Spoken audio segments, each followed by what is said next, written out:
Right, now we've got to move on with this. It's a mobile phone. And it's also an internet, and it's an address book, and it's a camera. And if it's possible to do this, then I wonder, is it possible to turn a Range Rover into a sports car? Now, obviously, it's very difficult when you've got a bunch of hippies chained to the production line, but that hasn't stopped Land Rover from trying. This is what they've come up with, the Range Rover Sport.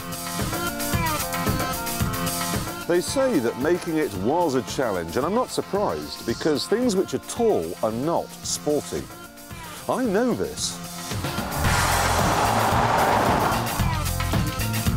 Even so, this new car goes from 0 to 60 in 7 seconds. And it has so much power that the top speed has had to be pegged at 140 to stop the tyres bursting. And what's more, Land Rover say it's not just fast in a straight line.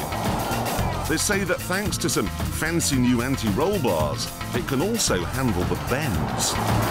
They're right, it does. The steering's sharp, the brakes are massive, it doesn't roll too much. Bump and then a bend, and it just takes it all in its stride. I'll tell you, it's very, very good, this. It's really very, very good. I'd say it was even more nimble than a Porsche Cayenne Turbo, and more comfortable, and more economical. Probably do 12 miles to the gallon, if you're careful. And then there's the driving position. See, in a normal off-road car, you sit up high and you have to kind of reach down to operate everything. But in this, I'm still sitting high up, but they've raised the centre console and the whole dashboard, so I feel cocooned, like I'm in the cockpit of a fighter bomber. We're now cruising at 35,000 feet, which we are. So, quite an achievement then, turning a mud-plugging Range Rover into a growling Nighthawk mud mover. Except they haven't, because this isn't a Range Rover. I know it looks like a Range Rover, but the Sport is 5 inches shorter and lower.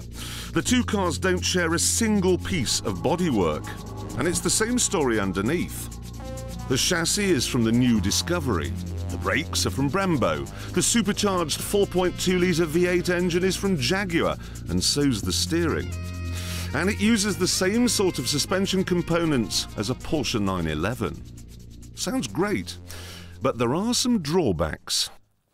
If that pulled up outside your house, you'd think, oh no, a drug dealer is here. And then there are some of the details. I mean, the radiator grille, for example, looks like the sort of towel rail that would be bought by the left back for Cheshire United. Then you've got this black stuff here around the bottom of the window. I know why they've done it, to cover up the fact the dashboard's been raised, but it's ugly. And so are the side skirts. But the worst thing of all is the tailgate, because on a proper Range Rover, it splits like that. On this one, you can either open the rear window for no reason that I can think of, or you can open the whole tailgate. Fine, but you're at a point-to-point, okay? Without a flappy bit down here, where do you sit? Of course, the Sport is cheaper than a proper Range Rover. You can have one with a turbo diesel V6 for £34,000, which is almost cheaper than a horse. But I'm sorry, you can't have this car with a diesel engine. It'd be like saying, well, I won't go to Stringfellows tonight, I'll get my mum to give me a lap dance. She's a woman? Yeah, but... You have to have this £59,000 supercharged V8 because, taste and tailgate aside, it really does seem to have all the bases covered. It's a high-riding fat boy hot hatch, a satellite-guided stereo with 20-inch rim. It's also a 140-mile-an-hour mobile phone, it's a living room, it's got a fridge, and I'm fairly sure that somewhere in here there's a tool for getting the stones out of horses' hooves. It seems to do everything.